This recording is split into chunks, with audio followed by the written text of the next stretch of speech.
Pak Luhut, di tengah kesibukan pemerintah menangani pandemi COVID, sudah mulai muncul wacana untuk melengsarkan Presiden melalui sidang istimewa MPR.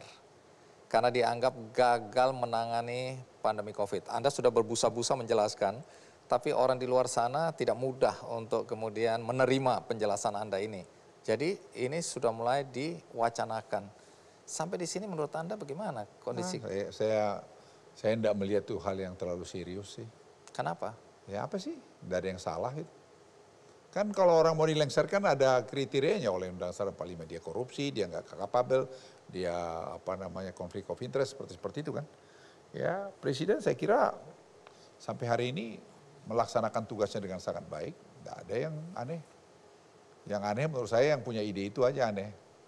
Kalau Anda melihat, ini kan sejumlah politisi sudah mulai ribut soal Pilpres yang akan diselenggarakan 2024 di tengah situasi pandemi ini.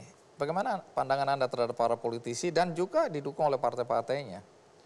Ya, saya berkali-kali nyampaikan ya, tapi saya bilang kita nahan birahi politik kita dulu deh. Ini kita konsentrasi dulu deh nanganin COVID ini. Karena penanganan COVID ini betul-betul menguras semua energi kita. Dan bukan hanya kita aja, di seluruh dunia begitu. Jadi kalau kita punya energi ini sekarang, ayo kita satu padu dulu menyelesaikan ini.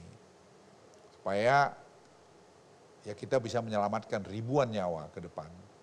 Terlalu mahal untuk bicara. Terlalu mahal untuk dipolitisasi gitu. Saya ada pada beberapa orang yang masih ngomong sana ngomong sini.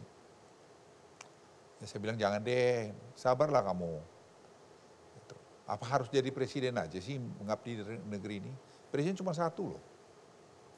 Dan itu kalau menurut saya jadi presiden itu sudah alam ini yang menakdirkan Anda untuk jadi itu. Ngapain rebutan yang tidak jelas-jelas? Yang membuat kau sakit hati, membuat kau musuh dan segala macam gitu. Ya. Jadi kalau ada isu lengser-lengser itu saya nggak ada lihat sama sekali alasannya. Presiden yang begitu bersahaja, presiden yang begitu kerja keras, presiden yang punya, dan saya melihat apa yang kami kerjakan ini dan diapresiasi banyak orang, ya memang orang yang nggak ngerti dan orang yang melihat terus banyak masih belum tertangani dengan tuntas, ya memang begitu anunya. Sifatnya keadaan ini, saya berkali-kali kata tunjukkan saya negara mana yang sudah sukses ngatasin ini. Mahasiswa mulai bergerak. Kita tahu ada ribut-ribut soal King of Lip Service, diikuti oleh macam-macam gerakan. Dan belakangan kita tahu ada selebaran yang mengatakan, ayo kita demo karena rakyat sudah marah. Nah soal mahasiswa yang mulai bergerak ini, Anda merasa ini gerakan murni atau di belakang ini ada orang yang menunggangi?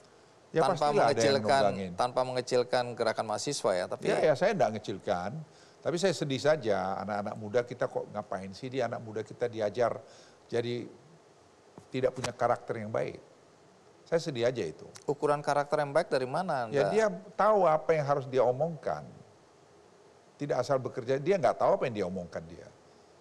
Dia bilang presiden itu lip service, apanya yang lip service? Kamu cari presiden, saya nggak tahu ya, maaf bukan saya pendukung Presiden Jokowi yang membabi buta, tidak. Tapi kita nyari seperti Pak Jokowi ini, menurut saya susah banget. Kalau kemudian 2024 nanti, masa pemerintahan Pak Jokowi ini berakhir, menurut Anda tipe presiden atau kriteria presiden yang seperti apa yang menurut Anda yang bisa melanjutkan atau paling tidak membawa Indonesia pada keadaan yang lebih baik? Yang pertama dia jangan presiden yang punya konflik of interest ya. Apa itu pengertiannya? Ya dia pengen ada bisnis dia, anak dia segala macam. Janganlah, satu. Emang Pak Jokowi nggak ada? Saya belum lihat sampai hari ini, sampai detik ini saya nggak lihat. Oke, itu satu. Yang kedua dia berani orangnya. Menghadapi dinamika dunia harus dia berani. Ya tentu dia punya visi juga yang bagus. Ya. Dan presiden yang mau turun ke bawah. Yang mau lihat keadaan ini. Karena kalau presiden hanya gini-gini, ya hidup dengan ya masih santai-santai nggak bisa. Kalau mau bangun berpuluh-puluh tahun coba orang marah-marah bikin infrastruktur. Coba kalau nggak ada infrastruktur, keberanian membuat itu.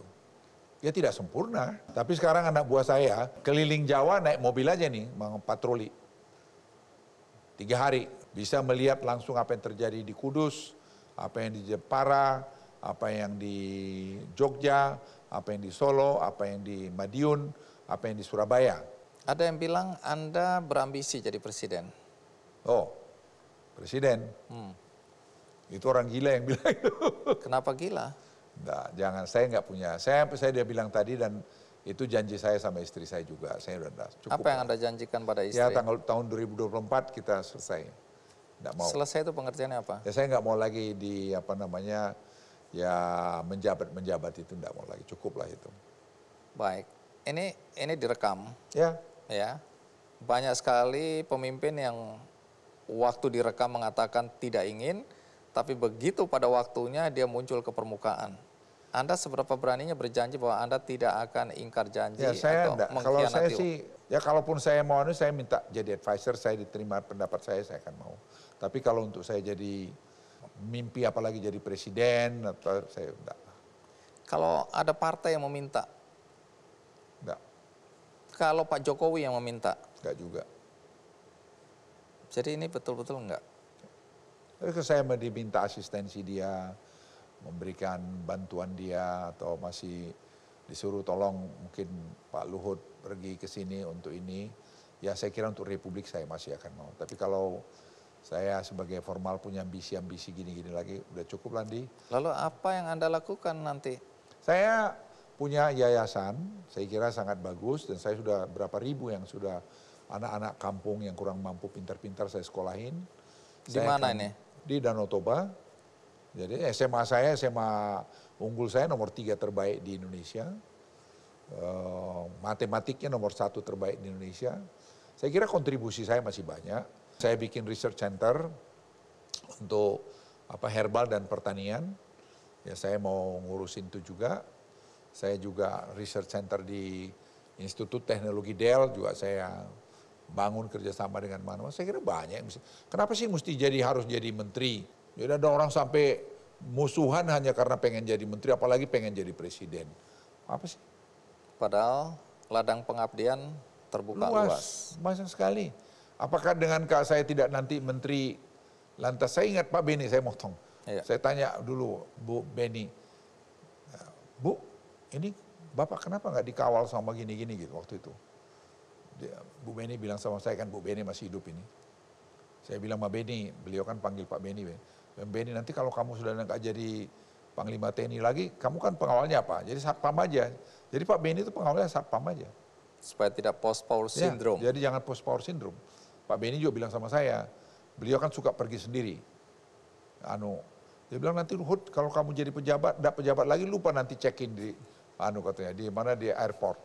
Jadi saya belajar nilai-nilai kesetiaan, saya belajar nilai-nilai tadi kesederhanaan. Walaupun saya tidak sempurna, tapi saya belajar nilai-nilai itu, nilai-nilai setia kawanan. Saya belajar juga tadi bagaimana kita membagi hidup kita pada orang lain. Saya kira nilai-nilai yang perlu kita turunkan kepada anak-anak muda ini. Jangan hanya berpikir uang aja uang. So, kalau kamu punya uang, akhirnya kalau kamu check out, cuma 1 kali 2 aja. Nggak bisa dibawa. Nggak bisa juga. Tapi if you have do something to educate people, untuk dia sekolah, untuk dia apalagi rakyat yang tidak berpunya tapi pintar, kalau nggak kita bantu, bagaimana? Saya bantu, ribuan yang sudah saya bantu. Orang mungkin tidak banyak tahu.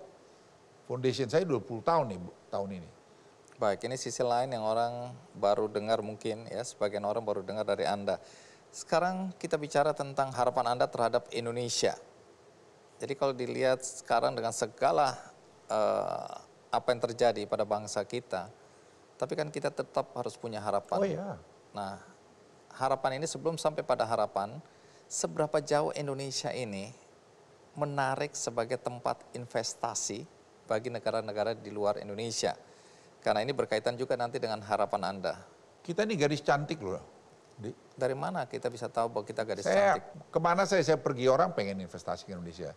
Dan bukan hanya pengen, ya seperti saya bilang tadi, di Indonesia Timur itu kan bukan hanya Cina aja, ada juga Perancisnya, ada juga tadi dari Eropanya, ada juga dari macam-macam di situ. Apa yang dilihat orang luar terhadap Indonesia sebenarnya? Ya, kita aja kadang-kadang nggak bisa menjual diri kita, kadang-kadang mau jelek-jelekkan negara kita. Seperti dari penanganan COVID, kita harus tunjukin bahwa bangsa ini bisa menyelesaikan masalahnya. Dan itu saya kira udah berpuluh-puluh tahun kejadian. Tapi kita senang kalau kita ini kadang-kadang dilecehin orang lain. Nah tadi kalau Anda tanya harapan saya, seperti dalam lingkungan, sekarang kita leading dalam lingkungan. Saya bicara sama John Kerry, special envoy-nya Presiden Biden untuk climate change. Saya jelaskan, Anda tahu nggak, saya bilang John, kita tuh negara superpower dalam carbon credit. Karena kita punya mangrove, kita punya hutan, kita punya land, punya seagrass, punya tadi coral reef. Ini yang besar sekali. Karena pada tahun 2030, negara-negara Eropa itu sudah tidak pakai lagi nanti fosil energi. Kita punya semua itu.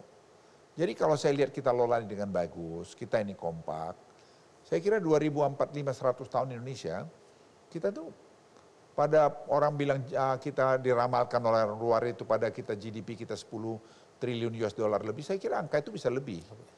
Dan kita akan, orang bilang sekarang kita turun, ya betul keadaan COVID ini, tapi jangan terus melecehkan, nggak ada karena kesalahan pemerintah, ya memang kesalahan keadaan ini.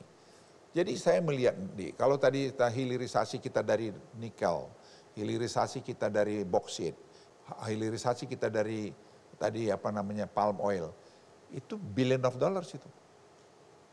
Oke, dengan itu Anda optimistis ya? Ya, seperti lingkungan sekarang. Saya yakin ya, misalnya kita buat sekarang Bali menjadi zero emission tahun 2045. Saya bilang Pak 100 tahun hadiah, kita buat Bali. Karena Bali ini bisa menjadi ikon kita juga untuk masalah tadi climate change. Kita bikin tapi kita paksain Pak dengan teknologi dan financial support untuk zero emission 2060. Bisa kita atau lebih awal dari itu? Bisa. Jadi kalau saya melihat Indonesia ini, kalau kita rawat baik-baik, kita kerja sama baik-baik, pasti kemiskinan itu akan turun. Saya lihat kemarin Presiden tajam melihat. Masalah kemiskinan kita attack supaya kita bisa di bawah 9% tingkat kemiskinan. Sekarang 9, sekian atau 10% karena mungkin COVID. Tapi angka itu akan bisa turun kalau kita fokus penanganannya. Dan itu sekarang kita lakukan. Jadi saya pikir ya, dream saya, dan selalu saya bilang sama anak-anak muda, kalian itu, generasi kalian, itu harus bikin jauh lebih bagus dari generasi ini. Oleh karena itu, kalian bekerja dengan hati. Jangan hanya bekerja karena otakmu. Kamu nggak punya hati, nggak ada karakter, itu juga nggak bagus. Jadi saya pikir Indonesia ini bisa akan maju, akan hebat ke depan ini. Oke, terima kasih Pak Luhut sudah hadir di acara Kick Andy Double Check. Ya. Terima kasih untuk klarifikasi terhadap semua yang dituduhkan kepada Anda. Ya, banyak orang menyangka bahwa Anda ini dalam posisi lagi marah sekali, tapi hari ini Anda menjelaskan bahwa apa yang disampaikan atau apa yang diperbincangkan di publik buat Anda itu bukan persoalan yang terlalu serius yang membuat Anda kemudian tidak bisa bekerja dengan baik. Ya, terima kasih. Ya, terima kasih saya juga kepada Andi Noya yang sudah mengundang saya di acara Kick Andy Double Check ini. Saya pikir sangat bagus dan memberikan juga penjelasan apa yang pemerintah kerjakan, dan saya juga senang mengundang teman-teman yang ingin juga share dengan kita pikirannya. Jangan salah kalau seperti saya menantang, tidak. Saya senang saja memberikan klarifikasi pada siapa saja. Ya, saya juga ingin, tadi saya baru beritahu di mobil pada Singgih, kamu undangin aja mungkin yang nggak suka untuk tidak setuju dengan kita untuk hadir pada rapat-rapat seperti yang saya undang di Noya, supaya melihat mereka bagaimana proses keputusan itu kita ambil. Jadi supaya dia bangga, percaya bahwa bangsa ini bangsa yang bisa menyelesaikan masalahnya. Iya, menarik juga ya. Biasanya kalau orang yang berseberangan jangan kasih kesempatan dia. Tapi sebut, Anda malah membuka diri ya. Saya sebut tadi nama-nama ada ekonom apa siapa, pokoknya undang Pak, undang aja. Nggak ada masalah kok. Lalu ini undang aja, saya bilang. Kenapa? Apa salahnya? Ini kan bangsa ini milik kita rame-rame. Bukan miliknya Andi, milik Luhut aja. Milik kita semua. Ya bahwa kita ada berseberang sedikit ya wajar-wajar aja itu. Toh kita masih satu bangsa. Satu bangsa. Baik, itu dia obrolan saya dengan Luhut Binsar Panjaitan, Menko Maritim dan Investasi yang saat ini dipercaya oleh Presiden untuk menjadi koordinator dari penanganan dan penanggulangan COVID-19. Bagi Anda tadi yang menonton episode kali ini dari tengah, jangan khawatir karena Anda bisa menontonnya dari awal karena ini akan ditayang ulang di metrotvnews.com dan ada cuplikannya di YouTube Kick Andy Show. Akhirnya semoga episode ini memberikan pencerahan bagi kita semua. Sampai jumpa.